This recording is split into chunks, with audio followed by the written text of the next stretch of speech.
Big boss show రోజు రోజుకి ముగింపుకి చేరువవుతోంది. ప్రస్తుతం టాస్కులు లేవు, నామినేషన్స్ లేవు. గత సీజన్స్ లో లాగానే ఫైనలిస్టుల జర్నీ వీడియోస్ మనసుకి హత్తుకునేలా చూపిస్తున్నాడు బిగ్ బాస్. వాటిని చూసి కంటెస్టెంట్స్ మాత్రమే కాదు, ఆడియన్స్ కూడా చాలా ఎమోషనల్ గా ఫీల్ అవుతున్నారు. గతంలో విన్నర్ డిజైన్ చేసే ఓటింగ్ చివరి వారమైన 15వ వారంలోనే ప్రారంభమయ్యేది. కానీ బిగ్ బాస్ తెలుగు 7 ఉల్టా పుల్టా కాబట్టి ముందుగానే 14వ వారం నుంచే స్టార్ట్ చేసిన సంగతి తెలిసిందే. ఇక ప్రస్తుతం జరుగుతున్న ఓటింగ్ ని గమనిస్తే 30% ఓటింగ్ తో శివాజీ మొదటి స్థానంలోనే కొనసాగుతున్నాడు.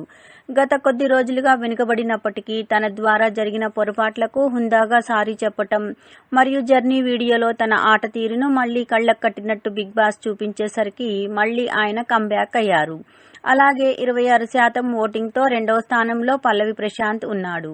నిన్నటితో పోలిస్తే పుంజుకున్నాడనే చెప్పాలి. దీనికి తన జర్నీ వీడియో ఉపయోగపడింది. రూరల్ ఓటింగ్ ఎక్కువగా ఇతనికే జరుగుతుందనేది ఎక్కువగా వినిపిస్తున్నప్పటికీ ఇంకా ఓటింగ్ పెరగాల్సి ఉంది. ఇక మూడవ స్థానంలో అమర్ కొనసాగుతున్నాడు. ఇతనికి 20% ఓటింగ్ జరిగింది. అయితే నిన్నటితో పోల్చుకుంటే ఈ రోజు ఇంకొంత పుంజుకున్నాడు. ఇకపోతే 13% ఓటింగ్ జరిగి 4వ స్థానానికి చేరుకున్నాడు యావర్. ఇది ఖచ్చితంగా తన జర్నీ వీడియో ఎఫెక్టే. ఇంకా తన ఓటింగ్ పుంజుకునే అవకాశం ఉంది. ఇక అర్జున్ ఉన్నాడు. తనకి ఇప్పటి వరకు 6% ఓటింగ్ జరిగింది.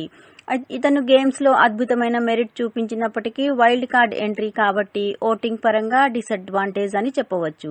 ఇకపోతే ఎవరూ ఊహించనట్లు ప్రియాంకకి 5% ఓటింగ్ జరిగి 6వ స్థానంలోనే ఉండిపోయింది. గంటకి ఓటింగ్ ట్రెండ్స్ అనూహ్యంగా చేంజ్ అవుతున్నాయి. దీనిపై మీ అభిప్రాయం కామెంట్స్ లో తెలిపి మా ఛానల్ ని సబ్స్క్రైబ్ చేసుకోండి.